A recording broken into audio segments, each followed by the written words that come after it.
Entonces hoy vamos a hablar de el uso dirigido de antibióticos en las infecciones causadas por bacilos gram negativos fermentadores de glucosa, que son resistentes a cefalosporinas de primera generación, sensibles a inhibidores y sensibles a cefalosporinas de tercera generación. Entonces, empezando con las infecciones en piel, vamos a ver que en nuestro manual de uso dirigido de la clínica tenemos como opciones la ampicilina sulbactam y la ciprofloxacina. Este es un artículo de revisión en donde hablan del uso racional de la terapia con ampicilina sulbactam. Fue publicado en el International Journal of Antimicrobial Agents en el 2008. Y ellos básicamente nos hablan de la susceptibilidad y la sensibilidad de la ampicilina sulbactam a los diferentes microorganismos, dentro de los cuales encontramos a las enterobacterias y específicamente a la Escherichia coli y a otros como la Klebsiella y el Proteus.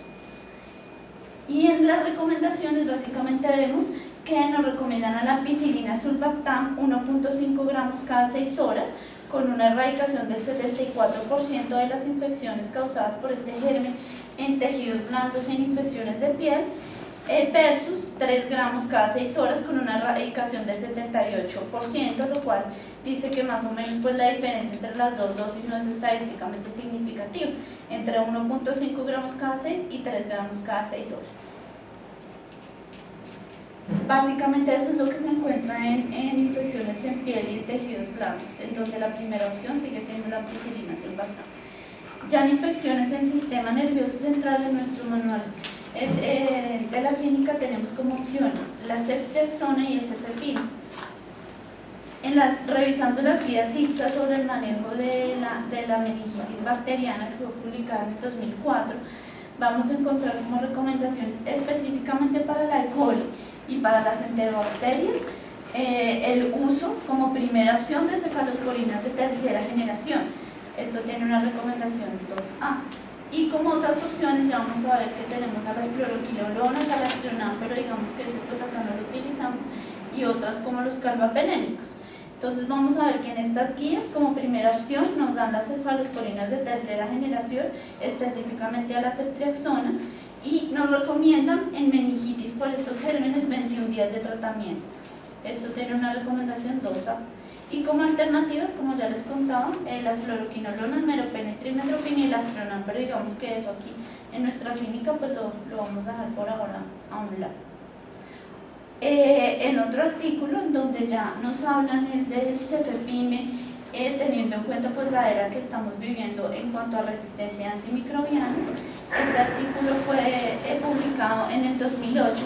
Ellos básicamente nos hablan es de la Klebsiella pneumoniae en meningitis y nos dicen que como primera opción debemos utilizar el cefepime, y nos hablan de que cuando utilizamos cefepime se ha visto una disminución en la mortalidad cuando compararon pacientes que se trataban con meningitis por Klebsiella con ceftazidime. Básicamente lo único en este artículo es que no nos hablan de las dosis que utilizaron, ni de la ceftazidime ni del cefepime, ni tampoco el tiempo en el que los dos llevaron a cabo. Pero sí nos hablan del cefepime. 2 gramos cada 8, ¿no? De cefepime o en infusión continua, 6 gramos para 24 horas. Digamos que en el artículo no nos dicen a qué dosis llevaron ninguno de los dos, pero sí nos dicen que la mortalidad sí se disminuyó cuando se utilizó cefepime. Ya en infecciones de pulmón tenemos como primera elección la ampicilina sulbactam. Revisando estas guías, que fue como son las guías ITSA, pero también digamos que la comparan con las guías de la Sociedad Americana de Tórax. Ellas fueron publicadas en el 2007. Nos hablan como recomendación para las enterobacterias, las cefalosporinas de tercera generación y los carbapenémicos, pero digamos que estos carbapenémicos sí son cuando tenemos beta-lactamasas de espectro extendido. Y como segunda opción tenemos los beta-lactámicos unidos a un inhibidor de beta-lactamasas. En este caso podríamos utilizar, digamos, la ampicilina sulbactam. Y también nos hablan como alternativa las fluoroquinolonas. En estas guías que fueron publicadas por la Sociedad Americana de Tórax, que son publicadas, son las guías del manejo de las neumonías o de las infecciones asociadas a ventilador de neumonía, nos hablan que cuando tenemos un gram negativo, una enterobacteria, que son sensibles, digamos, nos recomiendan estas opciones, en donde tenemos la ampicilina sulbactam. Digamos que en esta guía no nos nombran a los bacilos gram negativos resistentes a cefalosporinas de primero, no lo nombran como tal, pero sí nos recomiendan, no nos recomiendan de todas maneras las cefalosporinas de primera, pero sí nos recomiendan un beta-lactámico unido a un inhibidor, como es el caso de la ampicilina sulbactam, que digamos que va a favor de las guías que nosotros tenemos como manual de uso dirigido de la clínica. Esencialmente las cefalosporinas de tercera, a pesar de que son recomendadas, tienen buena penetrancia a pulmón, no la utilizamos por el efecto colateral que tiene. Ahorita vamos a hablar de eso más adelante en otra de las infecciones que nos hablan precisamente de eso, igual de las fluoroquinolonas. Perfecto. En cuanto a este artículo de revisión, en cuanto a el uso racional de la ampicilina sulbactam para evitar la resistencia, tenemos como recomendación específicamente de la Asociación Colombiana de Neumología y de Cirugía de Tórax, nos recomiendan, digamos que acá lo hablan es como una segunda línea, cuando tenemos una infección por E. coli, Klebsiella, básicamente a bacilos gram negativos, nos recomiendan a la ampicilina sulbactam en pulmón. Estas guías, digamos que son una recopilación de otras, como la ITSA, la ATS, pero en cuanto a la Sociedad Colombiana de Neumología, sí nos recomiendan a la ampicilina sulbactam en neumonía, básicamente. Entonces, digamos que ahí sí iríamos de acuerdo con nuestro manual, que en infecciones por estos gérmenes en pulmón sigue siendo la primera elección la ampicilina sulbactam. En cuanto a las infecciones abdominales, ya vamos a ver algo, y es que acá tenemos como primera opción también, al igual que la neumonía, la ampicilina sulbactam. Revisando las guías ITSA sobre el manejo de infecciones intraabdominales complicadas tanto en adultos como en niños, encontramos que la ampicilina sulbactam pues no recomienda su uso para este tipo de gérmenes, específicamente en E. coli adquirida en la comunidad por las altas tasas de resistencia, y esto es una recomendación 2B. Sin embargo, en nuestro medio, la ampicilina sulbactam sí sigue siendo una alternativa por las bajas tasas de resistencia que tenemos, pero a nivel abdominal. Ya vamos a ver que, por ejemplo, en geniturinario es diferente. Entonces, digamos que acá todavía sí seguiremos con la ampicilina sulbactam. Este es otro de los consensos que en cuanto a terapia antimicrobiana en infecciones intraabdominales de ACE fue publicado en el 2007, y ellos nos dicen que todavía la mayoría de las infecciones intraabdominales y de las peritonitis siguen siendo por gram negativos, específicamente la E. coli seguida de la Klebsiella, y pues digamos que las enterobacterias son la causa del 82% de estas infecciones. Entonces, según esto, ellos nos recomiendan a los beta-lactámicos unidos a un inhibidor de beta-lactamasa para este tipo de infecciones, en donde la ampicilina sulbactam sigue siendo todavía una elección en la primera línea, y como alternativa tenemos a la piperacillina tazobactam, pero digamos que como primera opción la ampicilina sulbactam. Cefoperazona sulbactam sería una opción, sin embargo, se asocia a problemas de tipo hematológico, por ejemplo, diátesis hemorrágica, hemoptisis, ¿sí? Entonces hay dificultades con la cefoperazona sulbactam, pero es otra opción también para tenerla presente. O sea que seguiríamos ampicilina sulbactam, Piperacillina tazobactam o piptazo. O piptazo, digamos que también los por estos gram negativos. Bueno, ya vamos a ver qué pasa con infecciones del tracto geniturinario. Tenemos también como opciones la ampicilina sulbactam y una cefalosporina de cuarta, el cefepime. Revisando las guías ITSA en cuanto a tratamiento de la cistitis aguda no complicada y la pielonefritis en mujeres, esto fue publicado en el 2011, vemos que en cuanto a infección urinaria no complicada, el 75 al 95% de las infecciones son causadas por E. coli, seguida por Proteus y por Klebsiella. Sin embargo, ellos son muy enfáticos en decirnos que en cuanto al tratamiento dirigido depende del patrón de resistencia de la región. Sin embargo, ellos nos dicen que el 10% de estos gérmenes son resistentes a cefalosporinas de primera generación. Entonces ellos, digamos que en la guía no nos dan todavía un antibiótico de elección, porque esto depende del medio en donde estemos y la sensibilidad, teniendo en cuenta que el 10% son resistentes a esta cefalosporina. Encontrando este artículo, que es un estudio retrospectivo, longitudinal, descriptivo, ellos revisaron las historias clínicas de los pacientes con infección nosocomial del tracto urinario entre enero del 2005 y julio del 2009. Esta fue publicada en el 2011 y este estudio se realizó básicamente en Medellín. Ellos nos recomiendan que todavía las infecciones de vías urinarias, el germen más frecuente sigue siendo la E. coli, y que el patrón de resistencia que ellos encontraron fue a cefalosporinas de primera generación, y en negrilla pongan ampicilina sulbactam, porque digamos que es uno de los antibióticos que tenemos en nuestra manual dirigido como una de las primeras opciones, y también encuentran resistencia a las quinolonas, y es por eso que ellos nos dan como opción de tratamiento cefalosporinas de tercera generación. Específicamente nos hablan de la ceftriaxona como manejo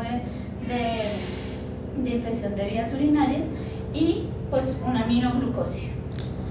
En general, si es resistente a cefalosporinas de primera, probablemente va a ser resistente a cefalosporinas de segunda generación, motivo por el cual no las utilizamos. Podemos utilizar ampicilina sulbactam. Dentro de las cefalosporinas de tercera generación, la ceftriaxona se elimina más por hígado, más no por vía urinaria, entonces sería cefotaxime, sería una opción, pero nosotros en nuestro AMECO no tenemos cefotaxime, pero sería una opción. Aminoglucósidos, la aminoglucósidos sirve siempre y cuando se utilice 7 días máximo, 1. 2, en monoterapia podría ser una opción, pero hay otras, por ejemplo, utilizar cefalosporinas de cuarta generación, cefepime, o quinolonas, siempre y cuando uno utilice 48 horas intrahospitalario y luego vía oral. Listo. Ambulatorio. Pero digamos que este estudio lo traje a consideración, digamos, por lo que encontraron las tasas de resistencia a ampicilina sulbactam y a cefalosporinas de primera, que digamos que en los estudios no se encuentra que hablen de resistencias a cefalosporinas de primera. Obviamente nuestra resistencia a ampicilina sulbactam es alta, cerca del 50%. Sin embargo, como esto ya es dirigido, como esto ya presumimos que el antibiograma nos muestra una cefalosporina de primera generación resistente y ampicilina sulbactam sensible, pues sería la opción ampicilina sulbactam. Exactamente. Y en este artículo de revisión, en cuanto al cefepime, encontramos como opción el cefepime en pielonefritis. Nos dicen que es una buena opción para el cubrimiento de enterobacterias con esta dosis, 0,5 a 2 gramos IV cada 12 horas por 7 a 10 días. De acuerdo, Pero o sea, nosotros utilizamos en en general entre 1 gramo cada 8 horas o 1 gramo cada 12. 7 días. Pero digamos que es una buena opción que podríamos tener. En cuanto a sepsis, entonces en nuestro manual de uso dirigido tenemos al cefepime y a la levofloxacina. En este artículo, este es un artículo de revisión, nos hablan de los cambios terapéuticos en sepsis por gram negativos. Fue publicado en el 2005. Ellos nos dicen que en sepsis la opción es cefepime y nos incitan a evitar el uso de cefalosporinas de tercera generación o fluoroquinolonas para tratar sepsis por gram negativos, digamos por lo que hablábamos del daño colateral, y también para evitar la aparición de Klebsiella con beta-lactamasas de espectro extendido cuando utilizamos cefalosporinas de tercera generación, nos dicen ellos específicamente.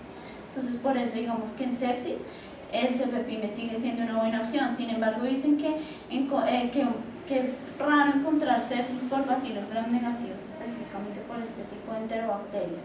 Por eso digamos que en la literatura no es difícil encontrar el uso dirigido de antibióticos específicamente en sepsis. Ya en infecciones en hueso tenemos como opciones la ampicilina sulbactam y la ciprofloxacina. Revisando las guías ITSA en cuanto al diagnóstico y al manejo de las infecciones osteoarticulares causadas por prótesis, que fue publicada en el 2013, encontramos como primera opción en cuanto al manejo de estas infecciones por enterobacterias a la ciprofloxacina. Específicamente esta dosis, 750 miligramos, 2 veces al día, esa es la dosis que ellos nos recomiendan para este manejo, y que el tratamiento se debe dar más o menos de 4 a 6 semanas, es la recomendación. Y realmente en cuanto a infección pélvica tampoco es muy frecuente, En cuanto a EPI, abscesos tubováricos, no se encuentra casi en la literatura resistencias cefalosporinas de primera generación, pero básicamente encontré este que es un artículo de revisión, pero este nos habla desde el manejo que hay de nuevo, que es del 2008, en cuanto a las infecciones bacterianas en prostatitis crónica. Y ellos básicamente nos dicen que el 34.9% de los pacientes con prostatitis crónica son por E. coli y que nos recomiendan como primera elección las fluoroquinolonas, específicamente la levofloxacina dosis de 500 miligramos al día por 28 días. Esa es la recomendación y eso es lo que encontré ya a nivel de infecciones pélvicas. Nosotros utilizamos más cipro en dosis de 500 o 750 cada 12, 28 días. Listo. Pero una opción sería la levofloxacina. Fluoroquinolonas. Y eso fue lo que encontré del manual del uso dirigido de las gram negativos.